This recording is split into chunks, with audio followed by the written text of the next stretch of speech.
සියලු දෙනාම සාදරයෙන් පිළිගන්නවා ස්පීඩ් මූවී අපේ YouTube channel එකට. අද අපි කතා කරන්නේ 2025 වර්ෂයේ නිකුත් වුණ ජාට් කියන හින්දි මූවී එක ගැන. ඇක්ෂන් ඩ්‍රාමා ටෙලර් කැටගරියට වැටෙන මේ මූවී එක මේ වෙන විට IMDb 6.6 ක වාර්තා කරගෙන තියෙනවා. පටන් ගත්ත වෙලේ ඉඳලා අවසාන විනාඩිය වෙනකම්ම ෆයිට් වලින් අඩුවක් නැතුව ත්‍රිල් එකේ බලන්න පුළුවන් සුපිරිම මූවී එකක් තමයි මේක. ශ්‍රී ලංකාවේ යුද්ධය සම්බන්ධවත් පොඩි සම්බන්ධයක් තියෙනවා මේ ෆිල්ම් එකට. අපිත් එක්ක ෆිල්ම් එක අවසන් වෙනකම්ම රැඳී ඉන්න කියලා ඉල්ලනවත් එක්කම එහෙනම් අපි යමු මේ කතාවේ සිද්ධිය පැත්තට. ඉන්දියාවේ ආන්ධ්‍ර ප්‍රදේශයේ මෝටුපල්ලි ඇතුළු ගම් 40ක මැරබලයේ පතුරගෙන ඉන්න මැරෙක් ඉන්නවා. මෑන්ගේ නම තමයි රණතුංගා. මූ මැරෙක්ම විතරක් නෙවෙයි ත්‍රස්තවාදියෙකුත් වෙලා ඉඳලා තියෙනවා. මේක අපිට කතාව ඉස්සරහට බලාගෙන යද්දි දැනගන්න පුළුවන්. කොහොම හරි මේ රණතුංගා කියන මැරයාගේ තාඩන පීඩන මැද තමයි මේ ප්‍රදේශවල ඉන්න අහිංසක මිනිස්සයන් තමන්ගේ ජීවිත ගමන ගෙනියන්නේ.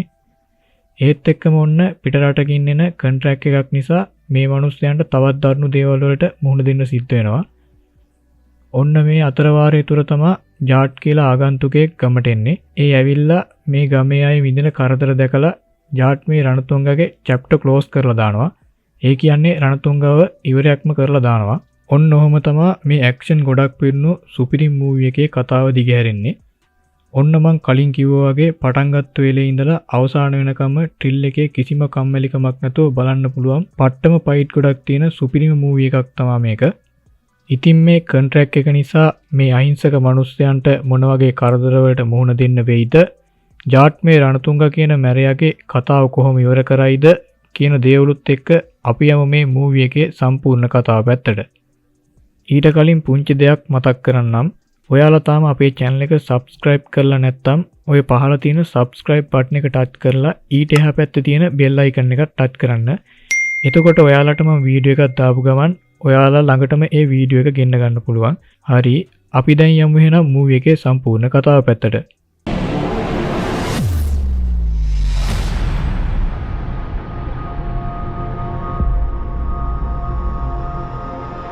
ඔන්න මුලින්ම අපිට පෙන්වන්නේ 2009 කාලවකවානුවේ ශ්‍රී ලංකාවේ පැවති යුද්ධය.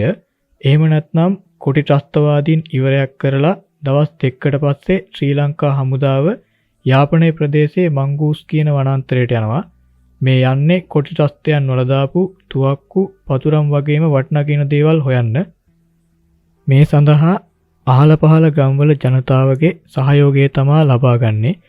ඉතින් කොහොම හරි මේ වෙලාවේ මෙතන අපේ කතාවේ මැරයා රණතුංගා වගේම එයාගේ මල්ලි වෙන සෝම්ලු වගේම තවත් කුලීකාරයෝ දෙන්නෙක් ඉන්නවා. මේ අය මේ විදියට මේ වලවල් හාරන වෙලාවේ ලොකු පෙට්ටියක් හම්බ වෙනවා. මේකේ ඇත්තටම තියෙන්නේ රත්තරන් කුට්ටි.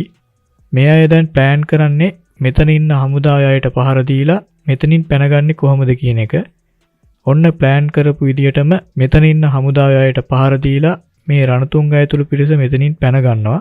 මේ අය කෙලින්ම මුහුද තියෙන බෝට්ටුවක නැගලා ඉන්දියාවේ ආන්ධ්‍ර කියන මුහුදුබඩ ප්‍රදේශයට තමයි ගොඩ බහින්නේ. ඊගාවට මේ ගෙනාව රත්තරන් පෙට්ටි ටික මුහුදු වෙරළේ වල දාලා මේ අය මේ ප්‍රදේශයට ඇතුල් වෙන්න හදනකොටම මේ ප්‍රදේශයේ පොලිසියට මේ අය කොටු වෙනවා. ඉතින් මේ අයව පොලිස් ස්ටේෂන් එකට අරන් ගිහිල්ලා ප්‍රශ්න කරනවා. ඒ වෙලාවේ ඔන්න මේ පොලිසිය අය දැනගන්නවා මේ අය ඇවිල්ලා තියෙන්නේ ශ්‍රී ලංකාවෙන්. ඒ වගේම මේ අය කුලීකාරයෝ කියලා. කොහොම වුණත් රටකට එහෙම අනවසරෙන් නැතුල් වෙන්න බෑනේ. ඉතින් මේ වෙලාවේ මේ රණතුංගා මේ පොලිසිය අයට අල්ලසක් විදිහට අර රත්තරන් කුට්ටි 4ක් දීලා මේ අයගේ අනන්‍යතාවය තහවුරු කරන ලියකියවිලි ටික හොරට හදා ගන්නවා. ඊළඟ සීන් එකෙන් අපිට පෙන්වන්නේ ඉන්දියාවේ දිල්ලිවල ජනාධිපති මන්දිරයට ජනාධිපතිනිය එනවා. ඒකම ඔන්න පාර්සල් එකක් ඇවිල්ලා තියෙනවා. මේ පාර්සල් එකේ අපි හිතන විදිය දෙයක් නම් නෙවෙයි තියෙන්නේ. කොහොම හරි මේක ඇරලා බලනකොට මේකේ තියෙන්නේ ලේ තැවුණු ලියුමකුයි කපලා දාපු ඇඟිලි වගේකුයි. පස්සේ ඔන්න මේක කියවන ජනාධිපතිනියට කඳුළු වෙනවා. ඇත්තටම මේකේ තියෙන්නේ එයාලගේ මෝටුපල්ලි කියන ගමට ලොකු ප්‍රශ්නයක් වෙලා තියෙනවා. පැය 24ක් ඇතුළත ඇවිල්ලා එයාලව බේරගන්න. නැත්තම් මේ පාර ඇඟිලි ආවා වගේ ඊළඟ පාරේ එයාලගේ ඔළු මේ විදියට එයි කියලා තමයි මේ පුංචි ගැහැණු ළමයා ලියලා තියෙන්නේ. ඉතින් ඔන්න ඒ වෙලාවේ මේකට ක්‍රියාමාර්ග ගන්න ජනාධිපතිනිය CBI ඔෆිසර් සත්‍යමූර්ති ගෙන්නලා මේ ප්‍රශ්නේ විසඳන්න එයාව මෝටුපල්ලි කියන ගමට යවනවා. ඊගාවට ඔන්න සත්‍යමූර්ති රහසිගතව මෝටුපල්ලි යන්න එයාපෝට් එකෙන් පිටත් වෙනවා. ඒත් එක්කම ඔන්න මෝටුපල්ලිවල කුඹුරක් කාන ගොවියෙක්ව තමා පෙන්වන්නේ. මේ වෙලේ ඔන්න අපි කවුරුත් හිතන්නේ නැති දෙයක් තමා සිද්ධ වෙන්නේ. මේ කුඹුරේ වලදාලා තියෙන ඔලු නැති මලසිරු 10ක් හොයාගන්නවා. මේ වෙන කාගේවත් මලසිරු නෙවෙයි. මේ අයගේ ගමේ කොල්ලෝ 10 දෙනෙක්ගේ මලසිරු කියලා මේ අයට අඳුරගන්න එච්චර වෙලාවක් නම් යන්නේ. ඔන්න කොහොම හරි මේ හිස නැති මලසිරු ටික ට්‍රැක්ටර් එක දාගෙන ගමට අරන් යනවා. මේ වගේ අමානුෂික දෙයක් කවුරු කරන්නේ නැද්ද? මේ ප්‍රශ්නෙත් එක්ක කතාව ඉස්සරහට බලන් යමුකෝ. මේත් එක්කම ඔන්න පොලිසියත් ගමට එනවා. මේ ඇවිල්ලා ඉන්න පොලිස් නිලධාරිනියගේ නම තමා විජයලක්ෂ්මි. මේ වැඩේ කවුද කරේ කියලා මෙයාලගෙන් අහනවා. ඒත් මේ අය කිසිම උත්තරයක් නම් දෙන්නේ නැහැ. හැමෝම කඳුළු පුරුවන් අඬන එක තමා කරන්නේ. මේ අයගේ ගමේ අය නෙවෙයි වගේ දුක හිර කරන් ඉන්නවා. ඒත් එක්කම ඔන්න හැම වෙලාවෙම බොන බේබදු ඩයලොග්යක් ඉන්නවා. මිනිහා කියන කතාවක් එක්ක මේ අයගේ හැඟීම් පාලනය කරගන්න බැරුව ඒ අය හැමෝම මේ නැති වුණු අය එයාලගේ කවුද කියලා අඬන්න පටන් ගන්නවා. මේත් එක්කම විජයලක්ෂ්මි ආයෙත් අහනවා මේක කරේ කවුද කියලා. ඒ වෙලේ ඔන්න එතන ඉන්න පොඩි කොල්ලෙක් මේ දේවල් කරන්නේ රණතුංග කියලා කියනවා. ඔන්න එතකොට හිතා ගන්නකෝ මේ විදියට මේ අයව සමූල ඝාතනය කරන්න තරම් මේ රණතුංග කොච්චර හිතප්පපුවක් නැති එකෙක් වෙන්න ඕනේද කියලා. ඔන්න ඊළඟ සීන් එකෙන් අපිට පෙන්වන්නේ රණතුංගගේ ගෙදර නාකි ගෑනු කෙනෙක් අරක්කු බොන ගමන් අපේ භාෂාවෙන් කිව්වොත් අඩියක් ගන්න ගමන් තමයි ඉන්නේ. ඒත් එක්කම මේ ගැහණු කෙනා හොඳට ඇඳගෙන එහෙම ඉන්න මහත් එක් වගේ පොරකට මොකක් හරි ලියවිල්ලක් අස්සම් කරන්න හෙට ලෑස්ති කරන්න කියලා සද්දයක් දාන ගමන් පිහිකුත් ඇදලා පෙන්ලා තර්ජනය කරලා ඒත් එක්කම ඒ මිනිස්සයාට බැනලා පන්න ගන්නවා. ඇත්තටම ඉතින් මේ වෙන කවුරුත් නෙවෙයි රණතුංගගේ අම්මා. ඒත් එක්කම ඔන්න විජයලක්ෂ්මි එයාගේ CIට කතා කරලා වොරන්ට් එකක් ඉල්ලනවා රණතුංගව ඇරස් කරන්න. ඒත් වොරන්ට් එකක් හම්බෙන්නේ නැති නිසා කට්ටියත් එක්ක රණතුංග වල්ලන්න යනවා එයාගේ ගෙදර. ඒත් මේ යන පිරිමි පොලිස් නිලධාරීන් වාහන වලින් බැහැලා මේ ගමනට එන්න බෑ කියලා පිටත් වෙලා යනවා. ඒකෙන් අපිට තේරෙන්නේ මේ අය මේ යන්න හදන ගමන කොයිතරම් දුරට භයානකද කියන එක. කොහොම හරි අවසානයේට ගැහණු පොලිස් නිලධාරීන් ටික තමා ඉතුරු වෙන්නේ. මෙයාලා නම් ඔන්න වැඩේ අතාරින්න කැමති නෑ. මේ අය රණතුංග අල්ලන්න එයාගේ ගෙදර යන්න පිටත් වෙනවා. ඔන්න ටික වෙලාවකින් විජයලක්ෂ්මි ඇතුළු කණ්ඩායම රණතුංගගේ ගෙදර ඇවිල්ලා එයාගේ මැරයන්ට පහර දෙනවා. ඒත් එක්කම රණතුංගගේ අම්මා විජයලක්ෂ්මිට සද්දයක් දානවත් එක්කම එතන තියෙන බංකුවකටත් ගහලා ඒ නාගිච්චි උඹ වයසින් අතාරින්නේ නැත්තම් වාහනේ පිටිපස්සේ ලණුවක් දාලා පාර දිගේ ඇදන් යනවා කියලා විජයලක්ෂ්මි කියනවා. ඒත් එක්කම ඔන්න රණතුංගගේ නෝනා ඒ කියන්නේ ಭಾರತಿ එළියට ඇවිල්ලා අම්මා තරහ ගන්න එපා මං එයාලා ගැන බලා ගන්නම් කියලා ඒ අයව ඇතුළට එක්කන් යනවා. මේ වෙලාවේ ಭಾರತಿ මොන හරි බොමු කිව්වත් විජයලක්ෂ්මි කියන්නේ ආගන්තුක සත්කාර අවශ්‍ය නැහැ.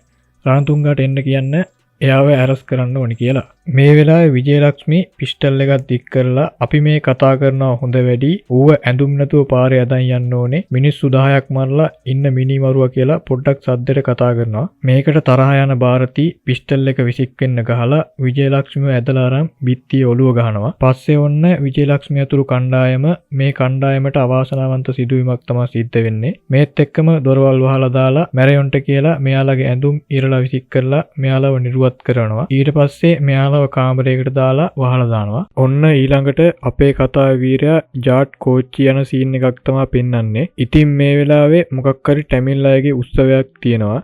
ඒකට යන අයත් මේ කෝච්චියේ ඉන්නවා. කොහොම හරි මේ යන අතරතුර කෝච්චිය ආන්ද්‍රාවලින් නතර කරනවා. ඒ ඇයි කිව්වොත් මේ කෝච්චියට ඉස්සරහා ගිය කෝච්චිය කැඩලා නිසා යන්න විදියක් නැහැ. මොකද මේ කෝච්චි දෙකම දුවන්නේ එකම ට්‍රැක් එකේ නිසා. මේ විස්තරේ කෝච්චියේ ගාඩ් කෙනෙක්ගෙන් දැනගන්න අපේ වීරයා මේ වෙලාවේ ගොඩක් ලොකු බඩගින්නක තමයි ඉන්නේ. මේ වෙලාවේ ජාට් මේ ගාඩ් මහත්තයාගෙන් අහනවා අහල පහල කෑම කන්න තැනක් නැද්ද කියලා. මේ වෙලාවේ ඔන්න ළඟ ගමක තියෙන කෑම කඩයක් පෙන්නන ගාඩ් මහත්තයා එතනින් පිටත් වෙලා යනවා. ඒ වගේම හොඳටම බඩගින්න ඉන්න අපේ වීරයාත් මෙතනින් ඉක්මනට අර කඩේ පැත්තට යනවා. ඇත්තටම මේ වෙනකොට අර රණතුංගගේ බලපදේශයේ තමා අපේ වීරයා මේ විදියට මේ ඉන්නේ. ඔන්න ඒ කඩේට ගිහින් ඒ කඩේ ගැහණු කෙනාගෙන් උණු ඉඩ්ලි ඉල්ල ගන්න මෙයා ඒව කන ගමන් තමයි ඉන්නේ. මේ වෙලාවේ මේ ගැහණු කෙනා කියනවා පුතාව මං කලින් නම් දැකලා නැහැ. ඒ වෙලාවේ ඔන්න ජාට් ඔව් මං කඳු තරණය කරන්න යන කෙනෙක් කියලා උත්තර දෙනවා. ඔන්න ඒත් එක්කම මෙතනට මැරකල්ලියක් එනවා. ඒ මැරයෝ ටික කඩේ ඇතුළට එනවත් එක්කම ජාට් ගේ ඉට්ලි පිඟානේ වැදීගෙන තමයි එන්නේ. ඔන්න මේ රස ඉට්ලි ටික බිම වැටෙනවා. පස්සේ මෙයා මේ ටික අහුලලා අර ඇඟේ වැදුන මැරයට බොහොම සාමකාමීව ගිහින් ඒ වුණ දේ කියලා ඒ දෙයට ජාඩ්ගෙන් සමාව ගන්න කියනවා. ඒත් මේ මැරයා නම් ඒක කනකටවත් ගන්නෙ නෑ. ඌ ඒක ජෝක් එකකට අරන් hina වෙලා අනම්මනම් කියනවා. ඔන්න ඉතින් මෙයාලා ගමකට කන්න චුට්ටකට කලින් සීන් එකක් තමයි මේ පෙන්වන්නේ. අරුන් කිව්ව කතාවකට අපේ ජාට්ටත් ඉතින් මල පනිනවා. ඔන්න ඊට පස්සේ අපේ ලොකු අයියා මෙවුන් ඔක්කොටම හොඳටම මදිනෝ කියන්න නිලන්න පටන් ගන්නවා.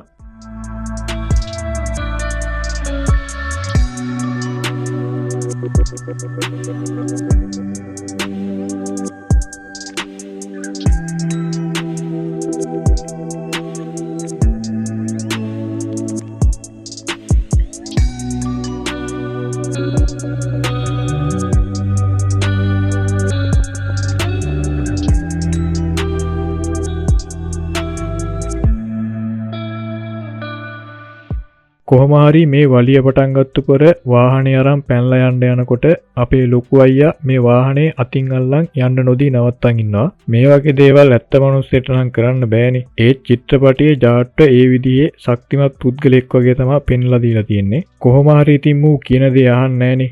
ඒ වෙලාවේ මූ කියනවා අපි කාගේ මිනිස්සුද කියලා උඹ දන්නේ නෑ කියලා. ඒ වෙලාවේ ජාට්ට අහනවා උඹලා කාගේ මිනිස්සුද? ඌ ඊට පස්සේ කියනවා අපි රාම් සුබ්බා රෙඩ්ඩිගේ මිනිස්සු කියලා. හරි එහෙනම් උඹලා කරපු වරදට ඌ මගෙන් සමාව ගනීනේ කියලා මුට තව කනට එකක් දීලා මූවත් එක්කන් උන්ගේ ලොක්ක ගාවට යනවා. ඔන්න ඊළඟ සීන් එකෙන් පෙන්වන්නේ මේ සුබ්බා රෙඩ්ඩි මහත්තයා එයාගේ ඉහළින් ඉන්න මැර එක්කන සෝමුලුට කතා කර කර ඉන්නවා. ඒත් එක්කම මෙයාගේ දුව බලන්න මනමානෙක් ඇවිල්ලා ඉන්නේ. මෙයා දුවත් එක්කන් ඇවිල්ලා මේ මනමාලයාගේ අයට පේන්න එන ලොකු සීන් එකේ මැර සීන් එකේ එන පම්පෝරියක් ගහන ගමන් තමයි ඉන්නේ. ඒ වෙලාවේ අපේ ලොකු අයියා ජාට් මෙහෙට එනවා අරුවත් ඇදම්ම. ඇවිල්ලා රාම් සුබ්බා රෙඩ්ඩි කියන්නේ කවුද කියලා අහලා රෙඩ්ඩි මහත්තයාටත් බිම බදා ගන්නම සලකනවා. ඒත් එක්කම කනටත් ගහන ගමන් කියනවා සොරි කියන්න කියලා. හරි කෙලිය තමයි ඉතින් රෙඩ්ඩි මහත්තයාට උනේ. මිනිහා ඉතින් උනේ මොකද්ද කියලා දන්නෙත් නෑනේ.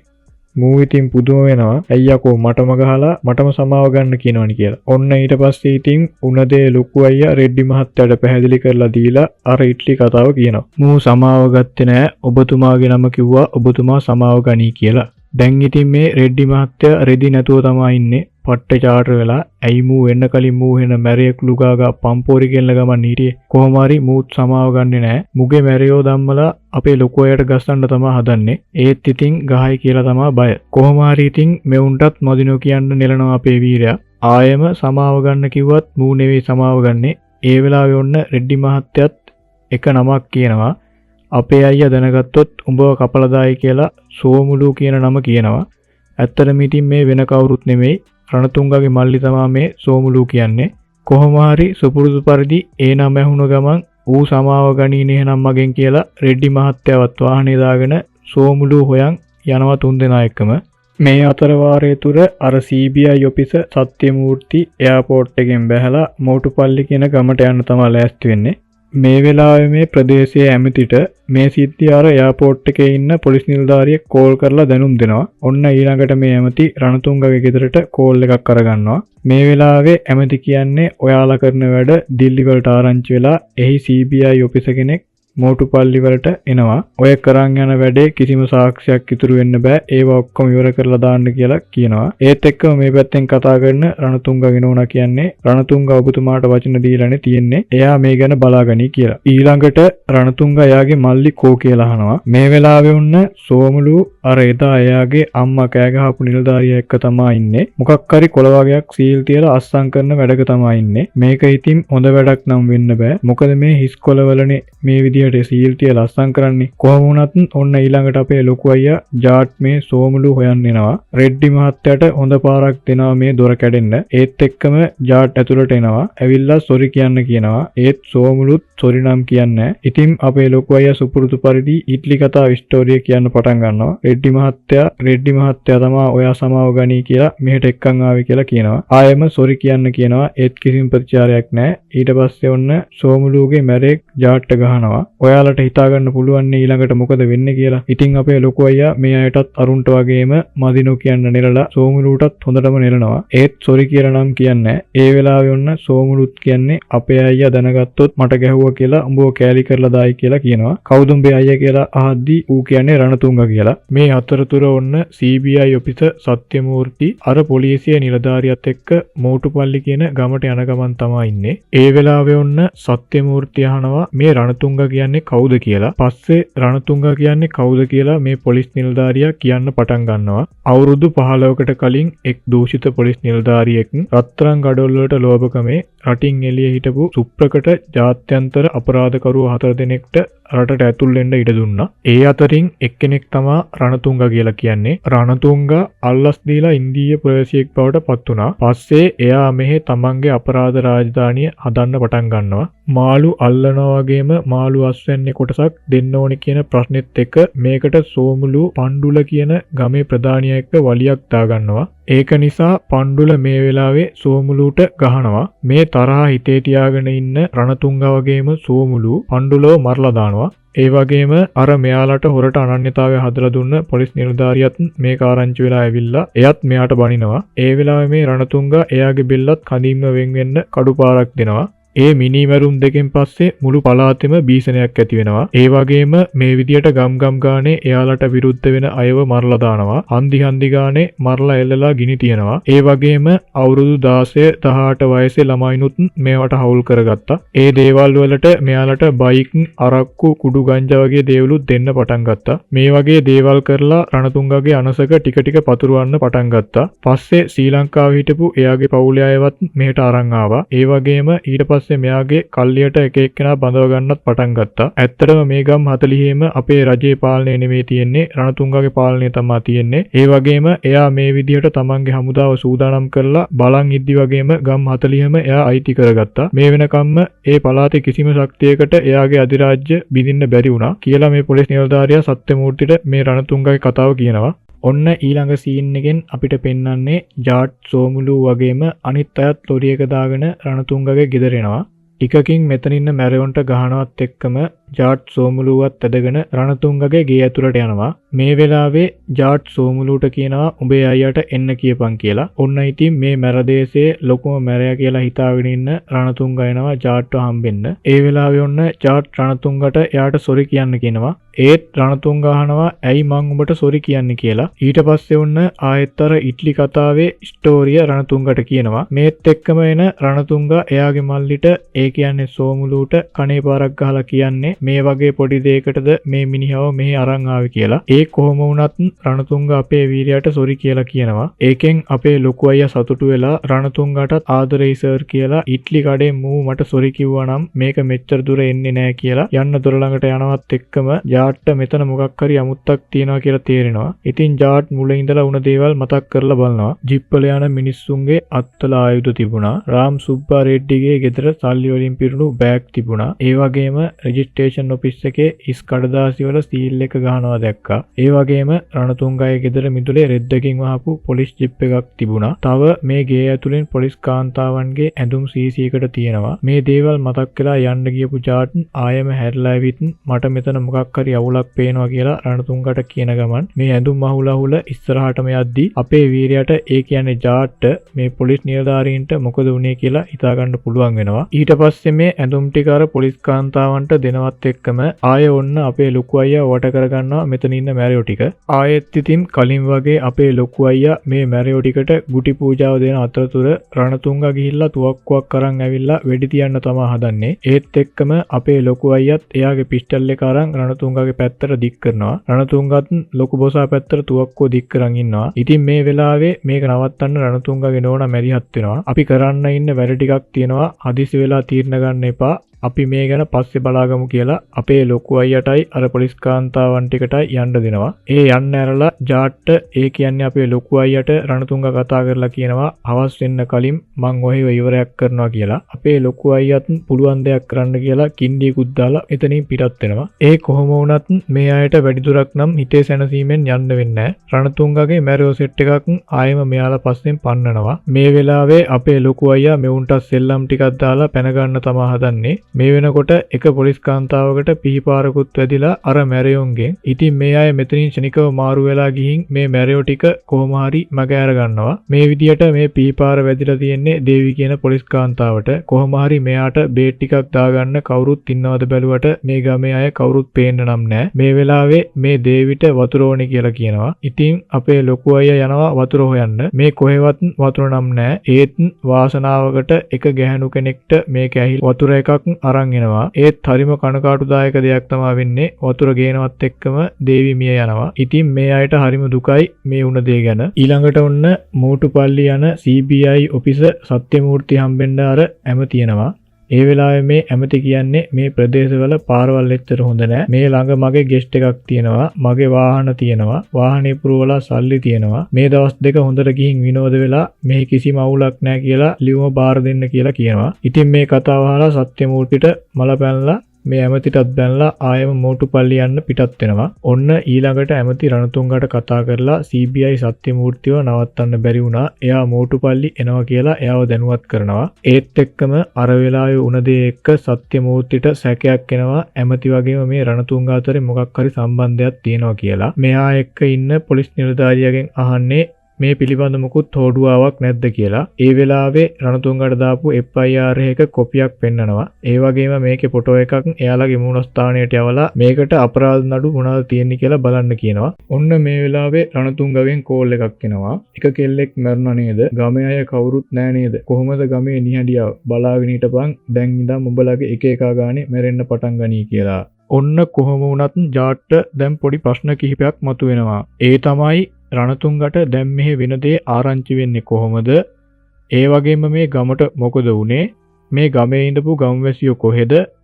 එතකොට ඔයාලා රණතුංගව ඇරස් කරන්න ගියේ ඇයි කියන ප්‍රශ්න කිහිපේ මතුවෙනවා. එතනින් පස්සේ ජාට් අහපුවේ ප්‍රශ්න වලට විජයලක්ෂ්මී උත්තර දෙන්න පටන් ගන්නවා.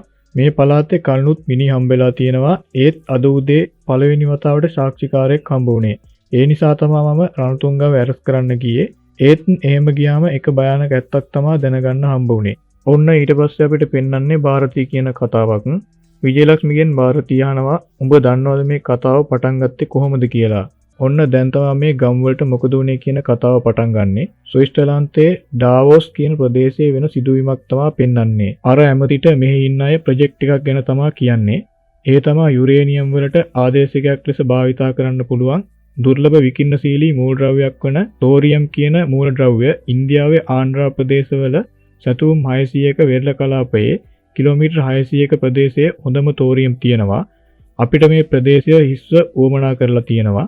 ඒ මොකද කියනවා නම් තෝරියම් වැලි වලින් වෙන් කරලා පිරිසිදු කරලා ඉන්දියාවෙන් එළියට යවන්න ඕනේ. ඔයාලට ඕන තරම් මුදලක් මේ වැඩේ කරලා දුන්නොත් ලබා දෙනවා කියනවා. ඒත් මෙතන පොඩි අවුලක් තියෙනවා. ඉඩම් හිමියන්ගේ කැමැත්ත නැතුව ඉඩම් අයිති කරගන්න බෑනේ. ඔන්න ඒ වෙලාවේ තමයි ඇමතිට රණතුංග මතක් වෙන්නේ. ඔන්න ඊට පස්සේ මේ අය රණතුංග එක්ක මේ ඩීල් එක කතා කරන්න එයා ඉන්න තැනට එනවා. රණතුංග දෙනවා කිව්ව මුදල ඇහුවට පස්සේ මෙයා මේ ඩීල් එකට කැමති වෙනවා. ඔන්න ඊට පස්සේ තමයි මේ විදියට ඉඩම් පවර ගන්න වැඩේට අකමැති අයව මරමින් අනිත් මිනිසුන්වත් බය ගන්නමින් මේ අය ඉඩම් මෙයාලගේ නමට පවර ගන්න හදන්නේ. එතනින් පස්සේ අපිට පෙන්වන්නේ ගැහැණු ළමයෙක් මේවා වීඩියෝ කරලා සමාජ මාධ්‍යවල දානවා. එයාලට සිදුවන දෙයට උපකාරයක් බලාපොරොත්තු වෙමින්. ඒත් ඒකට හම්බෙන්නේ නම් මහා නරකම දෙයක්. මේ වීඩියෝ එක දකින රණතුංග පොලිසිය ධම්මලා මේ කෙල්ලව මේ ගමේ අය ඉස්සරහා නිරුවත් කරනවා. මේක දරා ගන්න බැරුව මේ කෙල්ලට පිස්සු හැදෙනවා. මෙච්චර දේවල් වෙලා තියෙනකොට මේකට කවුරුත් කතා කරේ නැද්ද කියලා ජාට් අහනවා මේ අම්මගෙන්.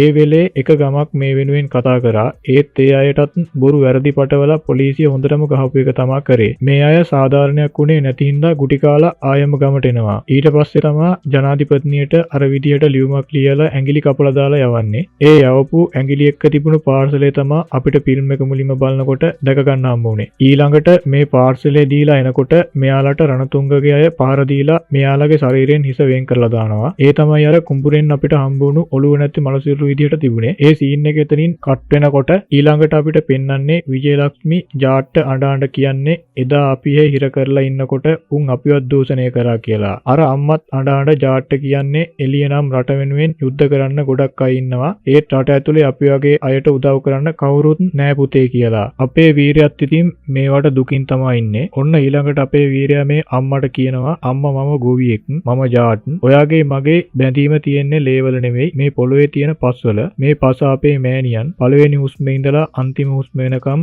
මෙයා අපිව බලා ගන්නවා. මම ජීවත් වෙලා ඉන්නකම් මම එක අම්මා කෙනෙක් තව අම්මා කෙනෙක්ගෙන් වෙන් වෙන්න දෙන්නේ නැහැ. මට මැරුණු අය ආපහු අරගෙන එන්න බෑ. ඒත් මම පොරොන්දු වෙනවා මම අනිවාර්යයෙන්ම පලිය ගන්නවා. රණතුංගව මරනවා කියලා අපේ වීරයා ඔන්න කියනවා. ඒ සීන් එක එතනින් කට් වෙද්දි ඊළඟට ඔන්න ජාට් පොලිස් ස්ටේෂන් එකට එනවා. මේ වෙලාවේ මේ පොලිස් නිලධාරීන් ඔක්කොමලා තම තමන්ගේ ආතල් එකේ එක එක දේවල් කරන ගමන් තමා ඉන්නේ. කැරම් ගහනවා, ඕමි ගහනවා, බීම හදම්බනවා, රාජකාරී වැඩක් නම් කරනවා පේන්නේ නැහැ. ඒ ඔක්කොමත් හරි මේකේ CI කාර්යයත් ඔන්න ගේම් ගහ තමා ඉන්නේ. මේ වෙලාවේ ජාට් කියනවා යාට පැමිණිල්ලක් දාන්න ඕනේ. ඔන්න ඊට පස්සේ පැමිණිල්ල ලියන්න තමා ලෑස්ති වෙන්නේ. එතනින් පස්සේ ඔන්න උන දේ කියනවා. ඇත්තටම මේ අර ඉට්ලි කතාව තමයි කියන්න යන්නේ. මම ඉට්ලි කන ගමන් හිටියේ. කෙනෙක් මාව තල්ලු කරා. ඉට්ලි ටික වැටුණා. මම එයාට සොරි කියන්න කිව්වා. එයා සොරි කිව්වේ නෑ. මම එයාට ගොඩක් ගැහුවා. එයා රාම් සුබ්බා රෙඩ්ඩිගේ නම කිව්වා. මම රාම් සුබ්බා රෙඩ්ඩි ළඟට ගියා. ඊට පස්සේ එයාට කිව්වා සොරි කියන්න කියලා. එයාත් සොරි කිව්වේ නෑ. මම එයාටත් ගොඩක් ගැහුවා. එයා සෝමුලුගේ නම කිව්වා. මම එතනටත් ගියා. මම එයාටත් සොරි කියන්න කිව්වා. එයා සොරි කිව්වෙත් නෑ. මම එයාටත් ගොඩක් ගැහුවා. මේ වෙලාවේ පොලිස් නිලධාරියා අහනවා කාටද ගැහුවේ කියලා. නිකන් බයෙන් වගේ අපේ වීරයායත් සෝමුලුට කියලා කියනවා. ඔන්න මේ වෙලේ වාඩි වෙලා තම තමන්ගේ වැඩවල හිටපු අය ඔක්කොමලා නැගිටලා අපේ ජාට් දිහා තමයි බලාගෙන ඉන්නේ. අර පැමිණිල්ල ලියන නිලධාරියාටත් වාඩි වෙන්න කියලා කතාව ඉතුරු ටිකත් කියන්න ගන්නවා අපේ ලොකු අයියා. එයා තමන්ගේ සහෝදරයා වෙන රණතුංගගේ නම කිව්වා. එයා සොරි කිව්වා. ඒත් මට හරි කියලා දැනුනේ නෑ. මම එයාගේ ඉස්සරහා එයාගේ මිනිස්සු ඔක්කොටම ගැහුවා කියලා කියනවත් එක්කම CI කාර්යය කෑ ගහගෙන එනවා. මොකද්ද උඹ මේ කියවන කතාව? උඹ ඔක්කොටම ගහලා ඇවිල්ලා පැමිණිල්ල දානවද කියලා අහනවා. ජාට් කියනවා මේ තොරතුරු විතරයි කිව්වේ. දැන් පැමිණිල්ල ලියා ගන්න කියලා. පැමිණිල්ල මොකද්ද කියලා CI අහනකොට ජාට් විජේලක්ෂ්මිගේ නම කියලා කතා කරනවා. ඔන්න මේ වෙලේ මේ පොලිස් කාන්තාවන් දැකලා මේ පොලිස් කාර්යය ඔක්කොම hina වෙන්න ගන්නවා. ඒත් එක්කම විජේලක්ෂ්මිට අනම්මනම් කියලා කෑ ගහලා ගහන්න තමයි CI කාර්යය ලෑස්ති වෙන්නේ ඔන්න අපේ ලොකු අයියට මේකට හොඳටම තරහා ගිහින් බයින්න පටන් ගන්නවා. ලැජ්ජ නැද්ද ගෑනු අයට විහිළු කරන්න? උඹටත් මේ වගේ අම්මලා නංගිලා දරුවෝ ඉන්නව නේද? මේ අය එයාලගේ ඩියුටි එක සාධාරණව කරනකොට උඹලා ඒ අයට කිසිම සහයෝගයක් දුන්නේ නැහැ. උඹලා මේ යුනිෆෝම් එකට සුදුසු නැහැ කියලා CI කාර්යයේ ඇඳුම ඉරලා දානවා. උඹලට මේ ඇඳුම් දීලා තියෙන්නේ සතුරන්ට විරුද්ධ වෙන්න මිසක් උන් එක එකතු වෙලා අහිංසක මිනිසුන්ට කරදර කරන්න නෙමෙයි. උඹලා එක එක්කත් මේ නිල ඇඳුමට ගැලපෙන්නේ නැහැ. උඹලා මේ ඇඳුමේ ශක්තිය වැරදි විදියට පාවිච්චි කරා. මේ පොලිස් ස්ටේෂන් එක වහලා දාපල්ලා ඇඳුනුත් ගලවලා දාපන් කියලා අපේ වීරයා කියනවා. මෙතනින් පස්සේ මම මේ පොලිස් නිලධාරීන්ට පොලිස් කාර්යෝ කියලා කියන්නම්. මොකද මේ ෆිල්ම් එකේ විදියට ඇත්තටම උන් නීතිය සාමය ආරක්ෂා කරන උන් නෙවෙයිනේ. එහෙම උන්ට නිකම්ම ගරුණම්ම තියලා කතා කරන්න ඕනේ නැහැනේ. ඊළඟට මේ පොලිස් කාර්යෝ ටික අපේ ලොකු අයියට ගහලා පුටුවක තියලා බැඳලා දානවා. මේ වෙලාවේ නම් ලොකු අයියා ගුටි කාගෙන ඉන්නවා. මේ මොකද කියලා තව ටික වෙලාවකින් අපිට බලා ගන්න පුළුවන්. ඊට පස්සේ උන රණතුංගට කෝල් කරනවා. නමුත් සෝමුලු තමයි ෆෝන් එක ආන්සර් කරන්නේ. මේ වෙලාවේ මේ CI කාර්යය කියනවා ඔබතුමාලාගේ ගෙදර ප්‍රශ්න ඇති කරපු හාදයාව පොලිස් ස්ටේෂන් එකේ බැඳලා දාලා තියෙන්නේ. ඇවිල්ලා ඉවරයක් කරලා දාන්න කියලා. ඔන්න ඉතින් ඊළඟට වෙඩි කාපු ඌරා වගේ සෝමුලු වෙනවා පොලිස් ස්ටේෂන් එකට. මූ ඉතින් දන්නේ නැහැනේ මූ ජීවත් වෙන්නේ තව ටික වෙලාවයි කියලා. පව් ඉතින් අසරණයා. ඇවිල්ලා අපේ වීරයාට පොඩ්ඩක් සලකනවා. ඒත් එක්කම ජාට්ටු දැකලා හදිස්සියෙම පොලිසියේ ඉඳලා ගෙදර දුවනවා එක පොලිස් නිලධාරියෙක්. මෙයා ගෙදර ගිහින් එක ෆොටෝ එකක් දැකලා ටක් ගාලා පොලිසිය දැනුවත් කරනවා. ඔය පුටුවේ බැඳලා ඉන්න කෙනා නිකන් කෙනෙක් නෙවෙයි. CIට ඕක නවත්තන්න කියන්න කියලා. ඒ වෙලාවේ කූඩුව ඇතුලේ ඉන්න හාදේකුත් කියනවා මම මෙයා ගැන දන්නවා. මෙයා නිකන් පරමාණුවක් නෙවෙයි පරමාණු බෝම්බයක් කියලා. මෙයා තාම ජීවතුන් අතර නම් ඔයාලා පරිස්සම් වෙන්න කියලා මේ මිනිස්සයා කියනවා. මේ අය බලනවා මේ වෙලාවේ ගහපු එකෙන් මෙයා තාම ජීවත් වෙලා ඉන්නවද කියලා. ඉතින් මෙයා හුස්ම ගන්නවා. ඔන්න ඊට පස්සේ මේ හුස්ම ගන්නවද කියලා බලන්න ආපු මිනිස්සයාගෙන් වැඩේ පටන් ගන්න අපේ ලොකු අයියා. කෝ ඔක්කොම ආවද රණතුංග ආවද කියලා අහනවත් එක්කම ඔන්න ෆයිට් එක පටන් ගන්නවා. මේ වලියට ඔන්න විජේලක්ෂ්මිත් උදව් කරන ගමන් වැඩේ ඉවරයක් කරලා දානවා. ඒ වගේම මෙවුන්ට හොඳටම ගහලා මරලා පොලිස් ස්ටේෂන් එකේ මෙවුන් ටික එල්ලලා දානවා. එතනින් මේ සීන් එක ඉවරනත් එක්කම රණතුංග පොලිස් ස්ටේෂන් එකට එනවා. ඇවිල්ලා බලනකොට ඉතින් වෙන්න ඕනේ ඔක්කොම වෙලා ඉවරනේ. මෙයාටත් දුකයි වගේම තරහයි. මොකද සෝමුලු කියන්නේ මුගේ එකම මල්ලිනේ. Taman ඉස්සරහා මේ විදියට මල්ලි වේලලා තියෙද්දි කාට වුණත් අවුල්නේ. පස්සේ ඉතින් ඔන්න අපේ ලොකු අයගෙන් කෝල් එකක් එනවා රණතුංගට. උඹ අවුරුදු ගාණක් ඉඳලා මිනිස්සුන්ව අමානුෂික විදියට මරනවා. දැන් සහෝදරින්ව එලිලා ඉන්නකොට ඒ වේදනාව ගැන උඹට දැනුණාද? මාව හොයන්න උත්සාහ කරන්න එපා. මං එනවා උඹ ඉවරයක් කරන්න කියලා අපේ වීරයා කියනවා. ඒකත් එක්කම සත්‍යමූර්තිට එයාලගේ මූලස්ථානයෙන් කෝල් එකක් එනවා. එවපු ෆොටෝ එකේ ඉන්න මිනිහට ඉන්දිය වාර්තාවල කිසිම නඩුවක් නැහැ. ඒත් අපේ පේසල් ස්කැනර් එකේ මේ මූණ එක ජාත්‍යන්තර තත්ත්වවාදියෙකුට ගැලපුණා. ඔහුගේ නම තමා මුතුවෙල් කරිකාරන්. ඊට පස්සේ ඔන්න මේ නම ඇහුවට පස්සේ සත්‍යමූර්ති කලබල වෙලා සම්පූර්ණ විස්තරේ කියන්න කියලා කියනවා. මොහු යාපනයේ කොටි සංවිධානයේ නියෝජ්‍ය අනදෙන නිලධාරියා විදිහට කටයුතු කරලා තියෙනවා. ඒ වගේම හිටපු මධ්‍යම කටයුතු ඇමතිගේ ඝාතනය සැලසුම් කළ මහමුලකාරයාත් මේ පුද්ගලයා තමා. ඒත් මෙයාගේ සංවිධාන විරෝධී ක්‍රියාකාරකම් නිසා මෙයාව යාපනයේ කොටි සංවිධානයෙන් අයින් කරලා තියෙනවා. ඊට පස්සේ මෙයා අතුරුදහන් වුණා. මෙයා සාමාන්‍ය ත්‍රස්තවාදියෙක් නෙවෙයි, හරිම භයානක කෙනෙක් කියලා මේ නිලධාරිනිය කියනවා. ඒ තොරතුරු ටික ඉක්මනට මට එවන්න කියලා සත්‍යමූර්ති කියනවා. ඒ සීන් එක එතනින් කට් වෙනවත් එක්කම ඊළඟට ඔන්න ඉන්දියන් නාය මූලස්ථානයට කතා කරන සත්‍යමූර්ති ඒ ඔෆිසරට කියන්නේ මට ජනාධිපතිගෙන් කෙලින්ම නියෝග ලැබිලා තියෙනවා. ලොකු වටිනාකමක් තියෙන ත්‍රස්තවාදියෙක් අල්ලගන්න. ඒ නිසා මට ස්පෙෂල් ෆෝසස් ඕන වෙනවා. මම ඉන්නේ මෝටුපල්ලිවල. ඔයා ගොඩක්ම දුර ඒරියා එක ඉන්නේ. ඒකට ආසන්නව ඒ ළඟා වෙන්න පැය 3ක්වත් යනවා කියලා ආමි ඔෆිසර් කියනවා. සත්‍යමූර්ති කියන්නේ ඒ තරම් වෙලාවක් මට නැහැ. එයා ඉක්මනට අල්ලගන්න වෙනවා. නැත්නම් හැම විනාඩියකටම සැරයක් මිනිස්සෙක්ගේ ජීවිතයක් අනතුරේ කියලා. ආමි ඔෆිසර් කියනවා අපේ ක්‍රියාකාරී නිලධාරියෙක් ওই ප්‍රදේශයේ ඉන්නවා. මට එයා වෙවන්න පුළුවන් කියලා. ඒත් සත්‍යමූර්ති කියන්නේ මූ සාමාන්‍ය එකෙක් නෙවෙයි. මූ නවත්තන්න බලයණියක්ම ඕන වෙනවා කියලා. ආමි ඔෆිසර් කියන්නේ මාව විශ්වාස කරන්න. ඔය මිනිස්සයව නවත්තන්න මේ තනි මිනිහා ඇති ඇත්තටම කිව්වොත් ඔහු සිංහෙක් වගේ කියලා. ඒත් එක්කම සත්‍යමූර්ති අහනවා කවුද ඔහු කියලා. ඔහු තමයි ජාට් රෙජිමෙන්තුවේ සිංහයා බ්‍රිගේඩියර් බලදේව් ප්‍රතාප් සිං. ඔන්න ඉතින් මෙච්චර වෙලා වැඩ දාපු අපේ ලොකු අයියාගේ ඇත්ත නම තමා ඔය කිව්වේ. ඇත්තටම දැන් ඔයාට තේරෙනවා ඇතිනේ මේ ජාට් කියන්නේ ආමි එකේ සුපිරිම වැඩෙක් කියලා. ඊළඟ සීන් එකෙන් අපිට පෙන්වන්නේ ඩීල් එක ඉවර කරන්න අර සමාගම සල්ලිත් තරම් වරායට ඇවිල්ලා ඉන්නවා. ඒත් තාම රණතුංග මෝටුපල්ලිවල ලියකියවිලි අරන් ඇවිල්ලා නැහැ කියලා මේ කම්පැනි ලොක්කා කියනවා. ඒත් එක්කම ඔන්න රණතුංග එනවා. අර මෝටුපල්ලිවල මිනිස්සු ටිකත් කන්ටේනර් පෙට්ටියක දාගෙන ඔන්න එතනින් පස්සේ අර ජනාධිපතිනියට ලියුම ලිව්ව පොඩි ගැහැණු ළමයාව උස්සන් ඉස්සරහට ගිහිල්ලා කොලයක් දෙනවා ආයම ජනාධිපතිනියට ලියුමක් ලියන්න කියලා. ඉතින් මේ පොඩි ළමයාත් අඬ අඬ රණතුංග කියන ඒවා ලියනවා. ඒ මතිවට මූ එක එක මිනිස්යන්ව මර තමා මේ ලියුම ලියන්න කියලා කෙල්ලව බය කරලා තමා මේ ලියුම ලියවන්නේ. ඔන්න කොහොම හරි ටික වෙලාවකින් අපේ ලොකු බොසා ආමි චොපර් එක්ක නැගලා එනවා මේ අයව බේරගන්න. ආවන් පස්සේ මොකද වෙන්නේ කියලා ඔයාලා දන්නවනේ. මේ පාර නම් ලොකු බසා තුවක්කු ටිකක් එහෙම වැඩිපුර දාගෙන ඇවිල්ලා මොන දේවල් වලට මුහුණ දෙන්න වෙයිද දන්නේ නැහෙනේ. කොහොම හරි ඉතින් සුපුරුදු පරිදි මේ අයට පෙනේර වෙන්න අපේ වීරයා තියන්න පටන් ගන්නවා.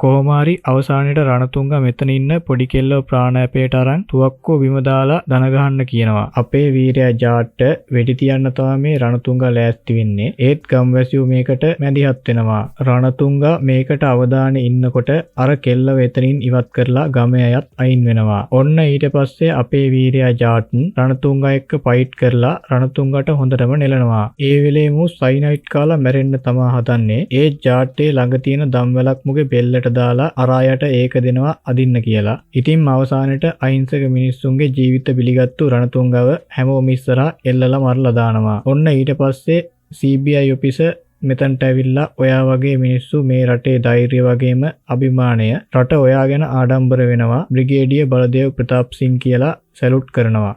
පස්සේ ඔන්න ජාට් යන්න තමා හදන්නේ. ඒ වෙලාවේ අර පුංචි ගැහැණු ළමයා එයාට කතා කරලා එයාව බදාගෙන අපිව බේරගත්තට ඔයාට ගොඩක් ස්තුතියි මාමේ කියනවා. ඊට පස්සේ ඔන්න මේ වෙච්ච දේ ජනාධිපතිනියටත් CBI ඔෆිසර් දැනුම් දෙනවා. ජාට් රෙජිමෙන්තුවේ බ්‍රිගේඩියර් බලදේව් ප්‍රතාප් සිං මේ යුද්ධයක් කරලා මේ ප්‍රදේශයට සාමය ගෙනාවා කියලා ජනාධිපතිනියට කියනවත් එක්කම මේ ජාට් කියන සුපිරි මූවි එක ඉවර වෙනවා. ඇත්තටම මේ ෆිල්ම් එකෙන් පෙන්ලා දීලා තියෙන්නේ මිනිස්යන් බලයේ සල්ලි වලට තියෙන කෑද කෑදරකම නිසා තමන්ගේ මිනිස් වර්ගයම විනාශ කරනවා. ඒ අතර දෙවිවරු වගේ මිනිස්සුනුත් ඉන්නවා. අවියක් අරන් කාවහරි නසනවා නම් තමන්ටත් ඒ අවියෙන්ම නැසෙන්න සිද්ධ වෙනවා කියලා මේකෙන් පෙන්නලා දීලා තියෙනවා. ඉතින් අද ෆිල්ම් එක ගැන මොකද හිතෙන්නේ කියලා පහලින් කමෙන්ට් එකක් දාගෙන යන්න. ඒ වගේම ෆිල්ම් එක හොඳයි නම් ලයික් එකක් දාලා යාළුවන්ට බලන්න ෂෙයා පාරකුත් දාන් යන්න අමතක කරන්න එපා. ඔයාලා තාම අපේ channel එක subscribe කරලා නැත්නම් මතක ඇතුව subscribe කරන්න යන්න. ඉතින් මේ වගේ සුපිරි මූවි එකකින් නැවත හමු වෙමු. ඔයාලා හැමෝටම සුබ දවසක්.